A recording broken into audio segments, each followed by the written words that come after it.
Hey, what's going on everyone? It's Blue and we are back with another video. As you guys can tell, I am actually in the PTR.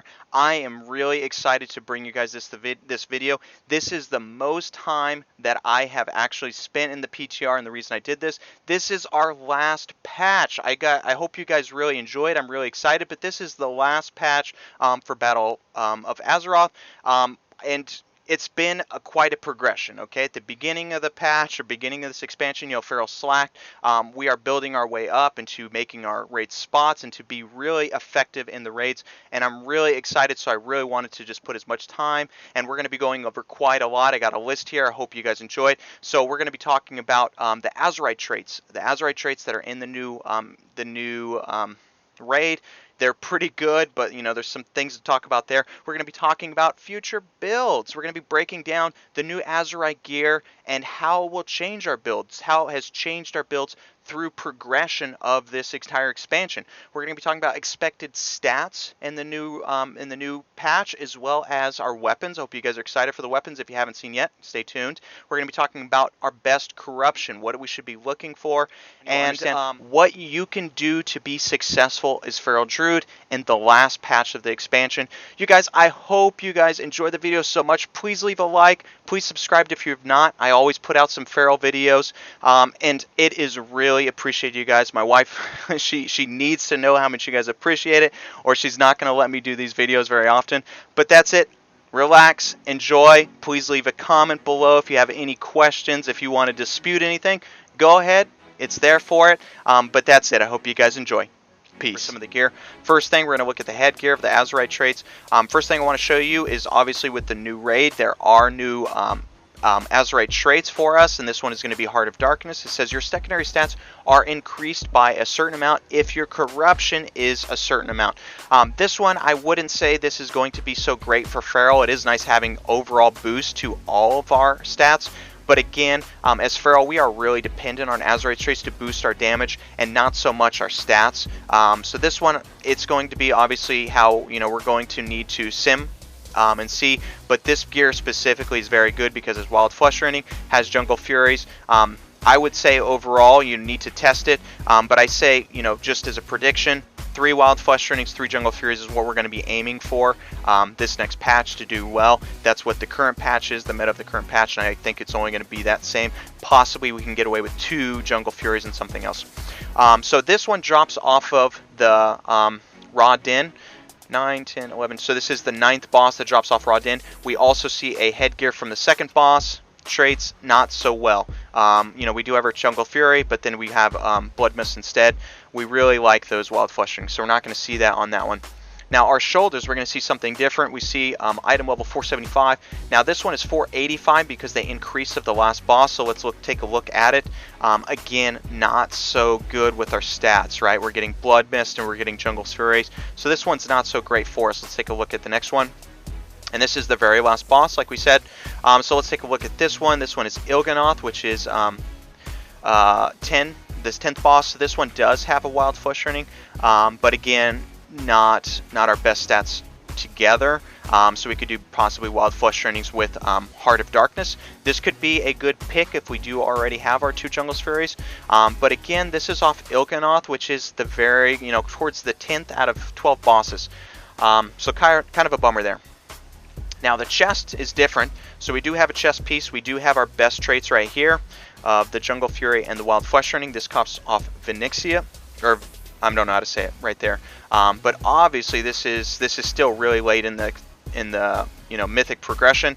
This is 8 out of 12, and then we have here another good chest piece with our best stats right here. But this one comes off of Carpus, and this is going to be the best headgear that we can actually obtain from this vendor. It's going to be Wild Flesh Rending and either Blood Mist or Dagger in the back. So that one's there. Our shoulders, you remember our shoulders, we don't have any good shoulders from the raid, so we're going to need to also vendor our shoulders. And our BIS shoulders is right here. And I don't think we have any other BIS shoulders, so it's just that one set of shoulders. We have Blightborn, which can be used, but I prefer the Tiger's Fury. And now chest, we also talked about how the chest, these are also towards the end of the bosses. So what I would suggest is also buying your vendor. Let's see. 1 chest right here, 2 chests, and 3 chests. Okay, go ahead and put this out here. I think it's safe to say that in the next patch, we're probably going to be just running the normal build.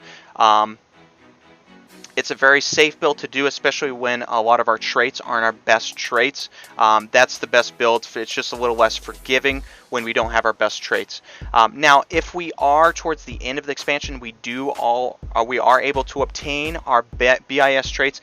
I think it's definitely important to switch it up and probably go the Incarn build.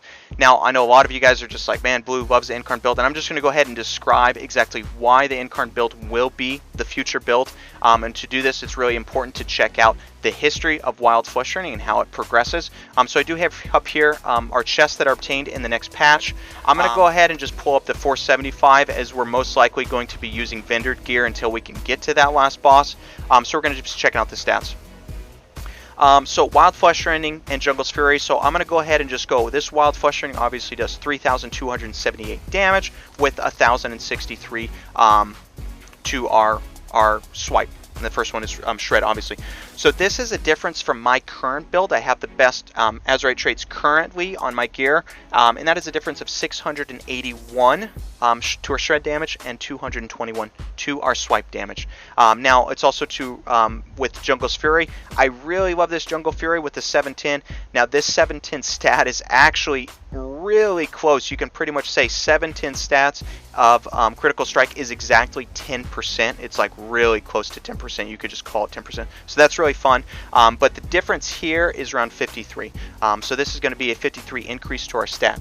Now, overall, we're talking about 3. If you do 3 of these, we're talking about an increase of 2,043 to our shreds of what it's actually doing now, and then an increase of just 159 to our stats, our critical strike stats for that 17 seconds.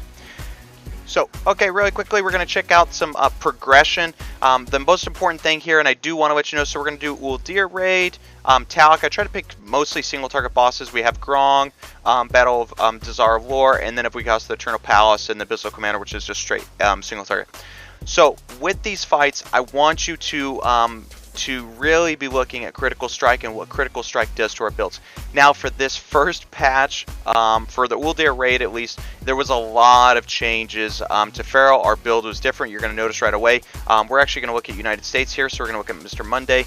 He is running Incarnation King of the Jungle, Savage Roar, Moment of Clarity, and I know you guys are thinking like, whoa, this is some weird stuff. You do need to remember, first of all, is on the first raid, they were running different Azerite traits. Of course, with Arc of the Titans, this affected, your build and your stats. Also, right after this raid, Feral's got a 7% increase to all of their stats. So there was some big readjustments done there. But the big thing I wanted us to look at here is Critical Strike and what Critical Strike does to our build. So obviously what you can expect, the first raid of the expansion, Critical Strike is really low.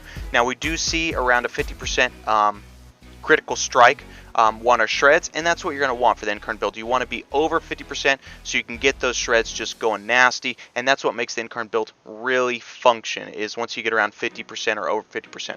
So let's go ahead and take it next. Let's look at Battle for Desire Lore. We're going to just look at United States, which is actually this first guy. So we're going to go ahead and take a look at his damage and the critical strikes on his abilities.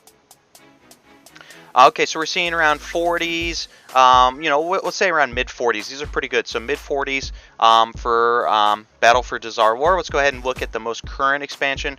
United States here. We'll look at Mr. Putters.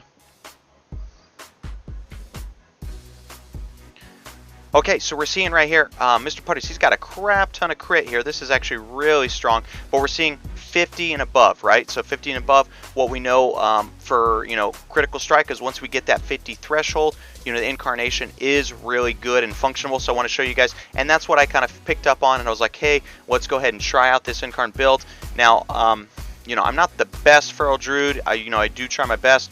So we do have Mr. Putters here. I want you to take note. He's 2 minutes and 51 seconds and 57k, right? Okay, so I'm just gonna go down the list here. I'm the only Feral Druid trying the Incarn build. You know, I'm getting closer to a 4-minute fight versus a 3-minute fight, so it's about a minute over, and we're running around 55k, and he is 57k. Okay, so anyways, we are running the Incarn build. So what are we looking at here? The Incarn build. So we are getting over that 50% critical strike, which makes us on our shreds doing 67. So obviously you can see here my crit isn't as high as Mr. Putter's. Once you do the Incarn build, it's really mostly about your shreds. Your shreds just need to get over 50%. Obviously mine is quite over that, so that's good. So you know, we're running really high critical strike, but not as high, which makes it nice because we can move our stats to something else. We can move our stats to versatility or anything like that. But it is really going to be strong in this next patch, where we're going to get an additional gear, which is going to increase our crit by just a little bit more, and it's going to really tip the edge versus the standard build or this Incarn build, which I think is going to be more effective. From the raid gear, we're going to be looking at 28% critical strike. Haste, we're going to be at 14%, or if you have weapon B, we're going to be at 17%. Mastery, we're going to be looking at 41%, or with weapon A, we're going to be 43%. Now versatility, both weapons give versatility, so weapon B will be giving 5% expected versatility, whereas weapon A will be giving 7% expected versatility. Now what's very interesting, and I found this interesting, is with our gear, they're going to be giving massive amounts of agility. But our minor stats are only going to be giving amounts around 420. Now what's interesting about that is if you have currently around 9 sockets, you actually have more minor stats than what you're going to be expecting out of Mythic raids. Now, of course, we do, they have been advised, Blizzard has told us that we can socket our gear, but it's more of a long-term thing. So eventually we will be getting more and more stats to our gear. But it's very interesting that we are probably going to be, if you have a lot of sockets, you're probably going to be getting less stats than what you do currently. It is also very important to mention that in our raid, they do not have a lot of critical strike gear. You notice that the 28 is the highest I could get our critical strike, and that is with every single piece of crit gear in the raid. So it is going to be extremely important. You are probably going to want more critical strike, especially with some of the new corruptions. You're going to want more critical strike, so it's very important to do your plus 15s mythic runs so you can get possibly critical strike gear out of the mythic loot, weekly loot, and then we can just use those values. Alright, we're going to go ahead and take a look at the weapons really quickly at the raid because these are pretty fun. So we got this first one who drops from the second boss. Here's what it looks like. Pretty cool. So this one, it's going to give us a good amount of versatility and mastery. For 25 corruption values, is going to give us an